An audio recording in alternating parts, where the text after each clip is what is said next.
University Chandigarh तो PhD की है रिसेंटली 2022 ਦੇ ਵਿੱਚ मेरा ਜਿਹੜਾ PhD ਦਾ ਟੌਪਿਕ ਸੀਗਾ ਉਹ ਸੀਗਾ Gujjar community and identity a study of Gujjars in contemporary Punjab. और मेरे लिए एक बड़ा वड्डा काम सीगा क्योंकि पंजाब दे विच गुज्जर एक बड़ी वड्डी कौम है, अपने आप विच एक हिस्टोरिकल कौम है, इतिहासक महत्ता है इस कौम की आम लोगों को नहीं पता। तो मेरे कोल जिहड़ा करंट लिटरेचर जां कोई काम होया होवे वो मेरे कोल नहीं सीगा। मेरा सारा ही जिहड़ा काम सी वो फील्ड ते बेस्ड सीगा। जिहड़ी हिस्टरी है साडे विचों बहुत लोगों को पता है, बहुतियां नूं नहीं भी पता। ईवन बहुत सारिया गल्लां जिहड़ियां ने गुज्जर भाईचारे दे लोग जिहड़े वो अपने बारे भी नहीं जानते, मैं वो फील्ड दे विच जाके जां जिहड़ा लिटरेचर है उहदे थ्रू मैं जाणिया कि जिहड़ी हैगी है कि गुज्जर कौम का इतिहास की है। बहुत सारे मैं बहुत थोड़ा समय लूँगी, शॉर्ट सारिया गल्लां करूँगी कि ये अलग अलग विचार ने विद्वानों के हिस्टोरीयंस के कि ਜਿਹੜੇ ਹੈਗੇ ਨੇ ਗੁੱਜਰ ਉਹ ਇੰਡੀਅਨ ओरिजिन ਦੇ ਨੇ ਕਿ ਭਾਰਤ ਵਿੱਚ ਹੀ ਪੈਦਾ ਹੋਏ ਨੇ ਤੇ ਉਹ ਜਿਹੜੇ ਹੈਗੇ ਨੇ ਫੋਰਨ ਤੋਂ ਆਏ ਨੇ, ਮੱਧ ਏਸ਼ੀਆ ਤੋਂ ਆਏ ਨੇ। ਚਲੋ ਇਹਦੇ ਲਈ ਵਿਦਵਾਨ ਅਜੇ ਤੱਕ ਵੀ ਕਿਸੇ ਸਿੱਟੇ ਤੇ ਨਹੀਂ ਪਹੁੰਚੇ, ਪਰ ਜੇਕਰ ਅਸੀਂ ਉਹਨਾਂ ਦੇ ਜਿਹੜਾ ਹੈਗਾ ਆ ਆਪਣੇ ਭਾਰਤ ਦੇ ਵਿੱਚ ਰੋਲ ਨੂੰ ਦੇਖੀਏ ਹਿਸਟਰੀ ਦੇ ਪੁਆਇੰਟ ਆਫ ਵਿਊ ਤੋਂ, ਤਾਂ ਇੱਕ ਬਹਾਦਰ ਕੌਮ, ਇੱਕ ਵਾਰੀਅਰ ਕੌਮ ਦੇ ਤੌਰ ਤੇ ਜਾਣੀ ਜਾਂਦੀ ਹੈ। और 1857 की लड़ाई के जी जिन्होंने असी आज़ादी की पहली लड़ाई कहने वो बहुत बड़ा रोल रहा है। और 1947 जो असी आज़ादी प्राप्त की भी गुज्जर वीरों का बहुत बड़ा योगदान रहा। जी गल क्योंकि 1947 के 1947 तो जो वंड हो गई भारत पाकिस्तान की, तो जी साड़ी 75 पंजाब की 75% गुज्जर पापूलेशन, ठीक है, जिन्नी 75% पंजाब जी साड़ी टोटल पापूलेशन से 75% हिस्सा गुज्जर थे जोड़े कि पाकिस्तान के चले गए। उस तो बाद जो पंजाब भारत आज़ाद हो गया तो एक नवी स्थिति पैदा हुई क्योंकि उधरों सारे हिंदू तो सिख इधर आ गए तो पंजाब जिहड़ा सी वो सिख मेजोरिटी स्टेट बन गया। पहला पंजाब जिहड़ा सी वो मुस्लिम मेजोरिटी स्टेट सी, मतलब कि मुस्लिम लोगों की ज़्यादा गिनती सी, जिहदे विच गुज्जरां की गिनती सब तो वध सी।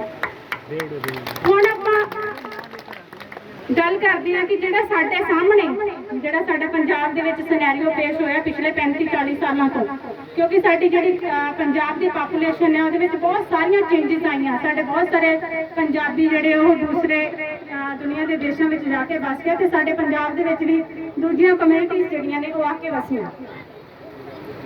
गुज्जर तां साडे शुरू तो ही साडे इतिहास का महत्वपूर्ण अंग रहे हैं, पर जिहड़ा नवां पंजाब बनया ਉਹਦੇ ਵਿੱਚ ਗੁੱਜਰਾਂ ਲਈ ਇੱਕ ਨਵੀਂ ਸਥਿਤੀ ਪੈਦਾ ਹੋਈ। ਉਹਦੇ ਵਿੱਚ ਮੈਂ ਤੁਹਾਨੂੰ ਜਿਹੜੇ ਮੇਰੇ ਖਿਆਲ ਦੇ ਵਿੱਚ ਜਿਹੜੇ ਆਮ ਲੋਕ ਨੇ ਗੁੱਜਰ ਕਮਿਊਨਿਟੀ ਨੂੰ ਨਹੀਂ ਬਿਲੋਂਗ ਕਰਦੇ ਵੀ ਗੁੱਜਰ 3 ਰਿਲੀਜਨਸ ਵਿੱਚ ਵੰਡੇ ਹੋਏ ਨੇ ਪੰਜਾਬ ਦੇ ਵਿੱਚ ਮੁੱਖ ਤੌਰ ਤੇ, ਜਿਹਦੇ ਵਿੱਚ ਹਿੰਦੂ, ਮੁਸਲਿਮ, ਸਿੱਖ। ਇਹ ਜਿਹੜੇ ਹਿੰਦੂ ਤੇ ਸਿੱਖ ਗੁੱਜਰ ਨੇ ਜ਼ਿਆਦਾਤਰ ਕੰਢੀ ਬੈਲਟ ਦੇ ਵਿੱਚ ਰਹਿੰਦੇ ਨੇ, ਜਿਨ੍ਹਾਂ ਵਿੱਚ ਹੁਣੇ ਜੈ ਕ੍ਰਿਸ਼ਨ ਸਿੰਘ ਰੋੜੀ ਜੀ ਦਾ ਨਾਮ ਲਿਆ, ਮੈਂ ਉਹਨਾਂ ਨੂੰ ਵੀ ਮਿਲੀ ਹਾਂ। और ये सारे कंढी बेल्ट के रहिंदे ने हिंदू ते सिख गुज्जर ने, पर जिहड़े मुस्लिम गुज्जर ने वो साडे पंजाब का हिस्सा बन गए क्योंकि वो पहला की करन आउंदे सीगे एक चरवाहे के तौर पर आउंदे सी गर्मियों के मौसम के सर्दियों के मौसम के क्योंकि उत्तर जो बर्फ पै जाती सी तो उत्थे उन्हां लई पशुओं का चारना औखा हो जाता सी, रहना औखा हो जाता सी। पंजाब विच आ गए।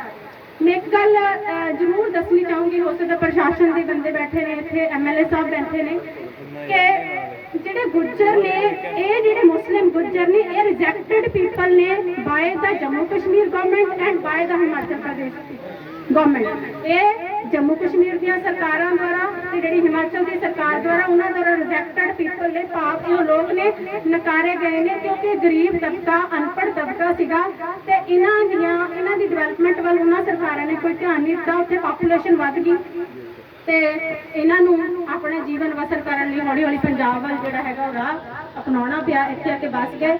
हुण ये साडे समाज का एक महत्वपूर्ण अंग ने ते इन्हां दियां बहुत सारियां समस्यावां ने जिहड़ियां कि मैं पहला ਜਦੋਂ ਮੈਂ ਪਹਿਲਾਂ ਪੰਜਾਬ ਯੂਨੀਵਰਸਿਟੀ ਚੰਡੀਗੜ੍ਹ ਤੋਂ ਐਮਫਿਲ ਕੀਤੀ ਤਾਂ ਮੈਨੂੰ ਪਤਾ ਲੱਗਿਆ ਵੀ ਰਿਸਰਚ ਕੀ ਹੁੰਦੀ ਹੈ। ਤਾਂ ਫਿਰ ਮੈਂ ਜਦੋਂ ਦੇਖਦੀ ਸੀ, ਬਚਪਨ ਤੋਂ ਦੇਖਦੀ ਸੀ ਵੀ ਹਾਂ ਗੁੱਜਰ ਆਉਂਦੇ ਆ ਤੇ ਇਹ ਚਲੇ ਜਾਂਦੇ ਆ ਕੁਝ ਸਮੇਂ ਬਾਅਦ ਮੱਝਾਂ ਚਾਰ ਕੇ। ਹੌਲੀ ਹੌਲੀ ਮੈਂ ਦੇਖਿਆ ਕਿ ਮੇਰੇ ਮਾਪੇ ਜਿਹੜੇ ਨੇ ਉਹ ਜਲੰਧਰ ਦੇ ਹੈਗੇ ਆ ਤੇ ਮੈਂ ਉੱਥੇ ਸੀ, ਮੈਂ ਦੇਖਦੀ ਸੀ ਵੀ ਗੁੱਜਰ ਆਉਂਦੇ ਆ ਚਲੇ ਜਾਂਦੇ ਆ। ਪਰ ਜਦੋਂ ਮੈਂ ਐਮਫਿਲ ਕਰ ਲਈ ਪੰਜਾਬ ਯੂਨੀਵਰਸਿਟੀ ਚੰਡੀਗੜ੍ਹ ਦੇ ਵਿੱਚ ਤਾਂ ਮੈਨੂੰ ਪਤਾ ਲੱਗਿਆ ਵੀ ਰਿਸਰਚ ਹੁੰਦੀ ਕੀ ਚੀਜ਼ ਹੈ। ਤਾਂ ਮੈਂ ਸੋਚਿਆ ਵੀ ਕਿਉਂ ਨਾ ਇਹਨਾਂ ਲੋਕਾਂ ਤੇ ਰਿਸਰਚ ਕੀਤੀ ਜਾਵੇ ਵੀ ਇੱਕ ਨਵਾਂ ਵਿਸ਼ਾ ਹੋਊਗਾ। ਪਰ ਮੈਨੂੰ ਇਹ ਵੀ ਨਹੀਂ ਪਤਾ ਸੀਗਾ ਕਿ ਨਵਾਂ ਵਿਸ਼ਾ ਹੋਊਗਾ ਜਾਂ ਨਹੀਂ। ਮੈਂ ਆਪਣੇ ਆਪ ਹੀ ਗੁੱਜਰ ਲੋਕਾਂ ਨਾਲ ਮਿਲਣਾ ਸ਼ੁਰੂ ਕੀਤਾ। ਮੈਨੂੰ ਬੜਾ ਅੱਛਾ ਰਿਸਪੌਂਸ, ਬੜਾ ਪਿਆਰ ਦਿੰਦੇ ਸੀ, ਬੜਾ ਮਤਲਬ ਭੋਲੇ ਭਾਲੇ ਕਹਿ ਸਕਦੇ ਆਪਾਂ ਲੋਕ ਕਿ ਆਪਣੀ ਸਾਰੀ ਇਨਫੋਰਮੇਸ਼ਨ 1 ਮਿੰਟ 'ਚ ਮੈਨੂੰ ਦੇ ਦਿੰਦੇ ਸੀਗੇ। ਹਾਂ ਕਿਤੇ ਮੈਨੂੰ ਪ੍ਰੋਬਲਮ ਆਉਂਦੀ ਸੀਗੀ ਕਿ ਜਿਵੇਂ ਉਹ ਸਮਝ ਨਹੀਂ ਪਾਉਂਦੇ ਸੀ, ਉਹਨਾਂ ਨੂੰ ਐਂ ਲੱਗਦਾ ਸੀ ਕਿ ਸਾਡੇ ਪਤਾ ਨਹੀਂ ਕੀ ਇਨਫੋਰਮੇਸ਼ਨ ਕਲੈਕਟ ਕਰਨ ਵਾਸਤੇ ਆਏ। ਤਾਂ ਜਦੋਂ ਮੈਂ ਦੇਖਿਆ ਇਹਨਾਂ ਨੂੰ ਤਾਂ ਇਹਨਾਂ ਦੀਆਂ ਜਿਹੜੀਆਂ ਇਸ ਟਾਈਮ ਜਿਹੜੀਆਂ ਮੇਜਰ ਪ੍ਰੋਬਲਮਸ ਹੈਗੀਆਂ ਨੇ, ਇਹਨਾਂ ਦੀਆਂ ਪੈਥੈਟਿਕ, ਜਿਹਨੂੰ ਆਪਾਂ ਕਹਿ ਸਕਦੇ ਹਾਂ ਕਿ ਇਹ ਆਮ ਜਿਹੜੇ ਲੋਕ ਨੇ ਜਿਹੜੇ ਉਹਨਾਂ ਦੇ ਨਾਲੋਂ ਇਹ ਮਾੜੀਆਂ ਇਹਨਾਂ ਦੇ ਜੀਵਨ ਦੇ ਹਾਲਾਤ ਹੈ। ਕਿਉਂਕਿ ਮੈਂ ਜਦੋਂ ਫੀਲਡ ਵਰਕ ਕਰਨ ਗਈ ਤਾਂ ਮੈਨੂੰ ਉੱਥੇ ਈਵਨ ਵਾਸ਼ਰੂਮ ਦੀ ਫੈਸਿਲਿਟੀ ਵੀ ਜਿਹੜੀ ਅਵੇਲੇਬਲ ਨਹੀਂ ਹੁੰਦੀ ਸੀ, ਕਿਉਂਕਿ ਓਪਨ 'ਚ ਜਾਂਦੇ ਨੇ ਜ਼ਿਆਦਾਤਰ ਲੋਕ।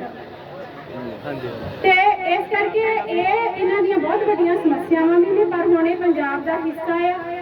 ਔਰ ਇੱਕ ਚੀਜ਼ ਜਿਹੜੀ ਮੈਂ ਸਰਕਾਰੀ ਅਧਿਆਪਕ ਵੀ ਹਾਂ, ਮੈਂ ਜਿਹੜੀ ਮੈਨੂੰ ਕਮੀ ਲੱਗੀ ਹੈ ਸਭ ਤੋਂ ਵੱਡੀ, ਮੈਨੂੰ ਹੁਣੇ ਵੀਰ ਜੀ ਮੇਰੇ ਕਹਿ ਰਹੇ ਸੀਗੇ ਕਿ ਮੈਡਮ ਅਸੀਂ ਇੱਕ ਵੱਡਾ ਸਮਾਗਮ ਕਰਾਂਗੇ ਤੇ ਉੱਥੇ ਵੀ ਤੁਹਾਨੂੰ ਬੁਲਾਵਾਂਗੇ। ਪਰ ਮੈਨੂੰ ਇੱਕ ਜਿਹੜੀ ਕਮੀ ਲੱਗੀ, ਮੈਂ ਹੁਣ ਇਹ ਵਚਨ ਤੁਹਾਨੂੰ ਦਿੰਦੀ ਹਾਂ ਵੀ ਮੈਂ ਤੁਹਾਡੇ ਸਮਾਗਮ ਦੂਜੇ 'ਚ ਤਾਂ ਹੀ ਆਉਂਗੀ ਜੇ ਇੱਥੇ ਮੇਰੀਆਂ ਭੈਣਾਂ ਵੀ ਬੈਠੀਆਂ ਹੋਣਗੀਆਂ। ਕਿਉਂਕਿ ਜੇ ਸਾਡੀ ਅੱਜ ਮੈਂ ਬੜੀ ਮੈਨੂੰ ਦੁੱਖ ਵੀ ਹੋਇਆ ਕਿ ਸਮਾਜ ਜਿਹੜਾ ਪੰਡਾਲ ਹੈ ਤੇ ਸਟੇਜ ਤੇ ਸਿਰਫ 2 ਹੀ ਔਰਤਾਂ ਸੀ। ਜੇ ਸਾਡੀ ਜਨਨੀ ਜਿਹੜੀ ਹੈਗੀ ਆ ਸਾਨੂੰ ਜਨਮ ਦੇ ਕੇ ਪਿੱਛੇ ਬੈਠੀ ਹੈ ਤਾਂ ਫਿਰ ਸਾਡਾ ਅੱਗੇ ਰੱਖਣ ਦਾ ਵੀ ਕੋਈ ਹੱਕ ਨਾ। ਠੀਕ ਹੈ, ਇਸ ਕਰਕੇ ਜੇ ਤੁਸੀਂ ਆਪਣੀ ਜਿਹੜੀ ਮੈਨੂੰ ਫੀਲ ਹੋਈ ਹੈ ਚੀਜ਼ ਦੇਖੋ, ਕਿਉਂਕਿ ਮੈਂ ਤਿੰਨਾਂ ਮੇਰੇ ਕੋਲ ਜਦੋਂ ਐਂਡ ਤੇ ਸਟੱਡੀ ਮੇਰੀ ਕੰਪੈਰੀਜ਼ਨ 'ਚ ਨਿਕਲ ਕੇ ਆਈ ਬਈ ਕਿਹੜੇ ਤਬਕੇ ਦੀਆਂ ਜ਼ਿਆਦਾ ਵੱਡੀਆਂ ਪ੍ਰੋਬਲਮਸ ਨੇ, ਕਿਹਨਾਂ ਨੂੰ ਜ਼ਿਆਦਾ ਮੁਸ਼ਕਲ ਹਾਲਾਤਾਂ ਦਾ ਸਾਹਮਣਾ ਕਰਨਾ ਪੈ ਰਿਹਾ, ਤਾਂ ਮੇਰੇ ਖਿਆਲ ਵਿੱਚ ਉਹ ਇਹੀ ਸੀਗਾ ਕਿ ਤੁਹਾਡੇ ਵਿੱਚ ਐਜੂਕੇਸ਼ਨ ਦੀ ਬਹੁਤ ਕਮੀ ਆ। ਦੇਖੋ ਮੈਂ ਸਰਕਾਰੀ ਟੀਚਰ ਹਾਂ, ਜਦੋਂ ਮੈਂ ਸੈਣੀ ਸਰਕਾਰੀ ਸਕੂਲ 'ਚ ਪੜ੍ਹੀ ਹਾਂ, ਜਦੋਂ ਮੈਂ ਸਰਕਾਰੀ ਸਕੂਲ 'ਚ ਪੜ੍ਹਦੀ ਸੀ ਤਾਂ ਉਦੋਂ ਘਰੋਂ ਆਪਾਂ ਹੀ ਬੈਠਣ ਵਾਸਤੇ ਸਮਾਨ ਲੈ ਕੇ ਜਾਣਾ ਪੈਂਦਾ ਸੀ, ਬੋਰੀ ਜਾਂ ਫੱਟੀ ਜੋ ਵੀ ਹੁੰਦਾ ਸੀ ਉਸ ਟਾਈਮ। ਪਰ ਮੈਂ ਬੜੇ ਮਾਣ ਨਾਲ ਦੱਸਣਾ ਚਾਹੂੰਗੀ ਕਿ ਮੈਂ ਇੱਕ ਸਰਕਾਰੀ ਅਧਿਆਪਕ ਹਾਂ ਤਾਂ ਮੇਰਾ ਸਕੂਲ 12ਵੀਂ ਤੱਕ ਦਾ ਸਕੂਲ ਹੈ ਜਿੱਥੇ ਹਰੇਕ ਕਲਾਸ ਦੇ ਵਿੱਚ ਪ੍ਰੋਜੈਕਟਰ ਲੱਗਿਆ। ਪਲੀਜ਼ ਜਿਹੜੇ ਤੁਹਾਡੇ ਬੱਚੇ ਨੇ, ਕਿਉਂਕਿ ਜਿਹੜਾ ਕੋਈ ਵੀ ਰਾਸ਼ਟਰ ਹੈ ਉਹ ਤਾਂ ਹੀ ਤਰੱਕੀ ਕਰ ਸਕਦਾ ਜੇਕਰ ਉਹਦੇ ਨਾਗਰਿਕ ਪੜ੍ਹੇ ਲਿਖੇ ਹੋਣਗੇ। ਆਪਣੇ ਬੱਚਿਆਂ ਨੂੰ ਸਕੂਲਾਂ 'ਚ ਭੇਜੋ, ਰੈਗੂਲਰਲੀ ਭੇਜੋ, ਤਾਂ ਕਿ ਉਹ ਜਿਹੜੀ ਹੈਗੀ ਆ, ਕਿਉਂਕਿ ਤੁਹਾਡਾ ਅਪਲਿਫਟਮੈਂਟ ਜਿਹੜਾ ਦੁਨੀਆ ਦੇ ਵਿੱਚ ਕਿਸੇ ਵੀ ਕੌਮ ਦੀ ਅਪਲਿਫਟਮੈਂਟ ਹੋਣੀ ਹੈ ਤਾਂ ਐਜੂਕੇਸ਼ਨ ਦੇ ਨਾਲ ਹੀ ਹੋਣੀ ਹੈ। Education is the only tool through which you can change the entire world. ਇੱਕ ਸਿੱਖਿਆ ਹੀ ਅਜਿਹਾ ਹਥਿਆਰ ਹੈ ਜਿਹਦੇ ਨਾਲ ਤੁਸੀਂ ਪੂਰੀ ਦੁਨੀਆ ਬਦਲ ਸਕਦੇ ਹੋ। ਤੇ ਅੰਤ ਦੇ ਵਿੱਚ ਮੈਂ ਉਹਨਾਂ ਸਾਰੀਆਂ ਸ਼ਖਸੀਅਤਾਂ ਦਾ ਜਿਨ੍ਹਾਂ ਨਾਲ ਮੈਂ ਫੋਨ ਤੇ ਚੌਧਰੀ ਮਹਾਜਰ ਰਾਣਾ ਜੀ, ਹਾਜੀ ਸ਼ੁਕਰਦੀਨ ਜੀ, ਪ੍ਰੋਫੈਸਰ ਸੈਫ ਅਲੀ ਚੌਧਰੀ ਜਾਂ ਗੁੱਜਰ ਭਾਈਚਾਰੇ ਦਾ ਹਰੇਕ ਉਹ ਬੰਦਾ ਜਿਹਦੇ ਨਾਲ ਮੈਂ ਫੋਨ ਤੇ ਗੱਲਬਾਤ ਕੀਤੀ, ਮੈਂ ਉਹਨਾਂ ਨੂੰ ਜਾ ਕੇ ਫੀਲਡ ਵਿੱਚ ਮਿਲੀ। ਮੈਂ ਆਪਣੇ ਤਹਿ ਦਿਲ ਤੋਂ ਉਹਨਾਂ ਸਾਰਿਆਂ ਦਾ ਧੰਨਵਾਦ ਕਰਦੀ ਹਾਂ ਕਿਉਂਕਿ ਉਹਨਾਂ ਦੇ ਸਹਿਯੋਗ ਨਾਲ ਮੇਰਾ ਕੰਮ ਜਿਹੜਾ ਨਿਪਟੇ ਚੜਿਆ। ਤੇ ਸਭ ਤੋਂ ਵੱਡਾ ਜਿਹੜਾ ਯੋਗਦਾਨ ਮੇਰੇ husband doctor Avtar Singh ji veterinary officer ਨੇ। ਇਹ ਅੱਜ ਸਟੇਜ ਤੇ ਮੈਂ ਜੇ ਬੈਠੀ ਹਾਂ ਤਾਂ ਮੈਂ ਇਹਨਾਂ ਕਰਕੇ ਬੈਠੀ ਹਾਂ ਕਿਉਂਕਿ ਇਹਨਾਂ ਨੇ ਮੈਨੂੰ ਉਹ ਕੰਡੀਸ਼ਨਸ, ਉਹ ਹਾਲਾਤ ਮੈਨੂੰ ਪਰਿਵਾਰ ਦੇ ਵਿੱਚ, ਕਿਉਂਕਿ ਮੈਂ 2 ਬੱਚਿਆਂ ਦੀ ਮਾਂ ਵੀ ਹਾਂ, ਤੇ ਮੈਨੂੰ ਉਹ ਹਾਲਾਤ ਦਿੱਤੇ, ਮੈਨੂੰ ਉਹ ਸਹੂਲਤਾਂ ਦਿੱਤੀਆਂ।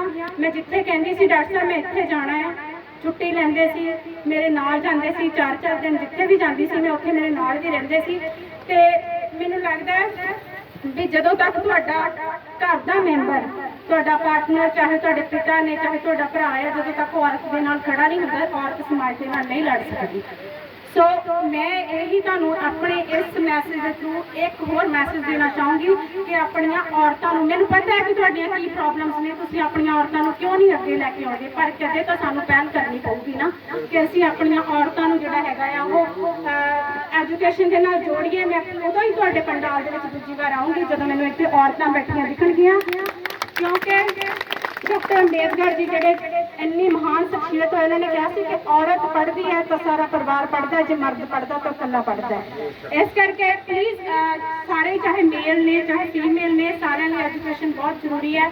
ਅੰਤ ਵਿੱਚ ਮੈਂ ਫਿਰ ਉਹਨਾਂ ਸਾਰੇ ਭੈਣ ਭਰਾਵਾਂ ਦਾ ਧੰਨਵਾਦ ਕਰਦੀ ਹਾਂ ਜਿਨ੍ਹਾਂ ਨੇ ਮੈਨੂੰ ਅੱਜ ਇੱਥੇ ਮੇਰੀ ਡਿਗਰੀ ਕੰਪਲੀਟ ਹੋ ਕਰਕੇ ਮੈਨੂੰ ਖੜੇ ਹੋਣ ਦੇ ਵਿੱਚ ਜਿਹੜਾ ਮੈਨੂੰ ਮੌਕਾ ਦਿੱਤਾ ਹੈ, ਮੈਂ ਜਿੱਥੇ ਖੜੀ ਹੋਈ ਹਾਂ, ਮੈਂ ਸਾਰਿਆਂ ਦਾ ਹੱਥ ਜੋੜ ਕੇ ਧੰਨਵਾਦ ਕਰਦੀ ਹਾਂ। ਜੇ ਮੈਂ ਕੋਈ ਮਤਲਬ ਹੋ ਸਕਦਾ ਕਿਸੇ ਨੂੰ ਮੇਰੀ ਇਹ ਗੱਲ ਬੁਰੀ ਵੀ ਲੱਗੀ ਹੋ ਸਕਦੀ ਹੈ, ਕਿਸੇ ਦੀਆਂ ਭਾਵਨਾਵਾਂ ਨੂੰ ਕੋਈ ਮੇਰੇ ਵੱਲੋਂ ਠੇਸ ਪਹੁੰਚੀ ਹੋਵੇ, ਤਾਂ ਮੈਂ ਉਹਦੇ ਲਈ ਖਿਮਾ ਦੀ ਜਾਚਕ ਹਾਂ। ਤੇ ਅੱਜ ਜਿਹੜਾ ਹੈਗਾ ਮੈਨੂੰ ਸਪੈਸ਼ਲੀ ਜਿਹੜਾ ਹੈਗਾ ਉਹ ਗੁੱਜਰ ਜਿਹੜੀ ਆ ਬਰਾਦਰੀ ਦੇ ਜਿਹੜੇ ਮੈਂ ਕੰਮ ਕੀਤਾ ਉਹਦੇ ਬਾਰੇ ਜਿਹੜਾ ਚਾਨਣਾ ਪਾਉਣ ਵਾਸਤੇ ਬੁਲਾਇਆ ਗਿਆ ਸੀ। ਇੱਕ ਵਾਰ ਫਿਰ ਮੈਂ ਸਾਰਿਆਂ ਦਾ ਧੰਨਵਾਦ ਕਰਦੀ ਹਾਂ। ਧੰਨਵਾਦ।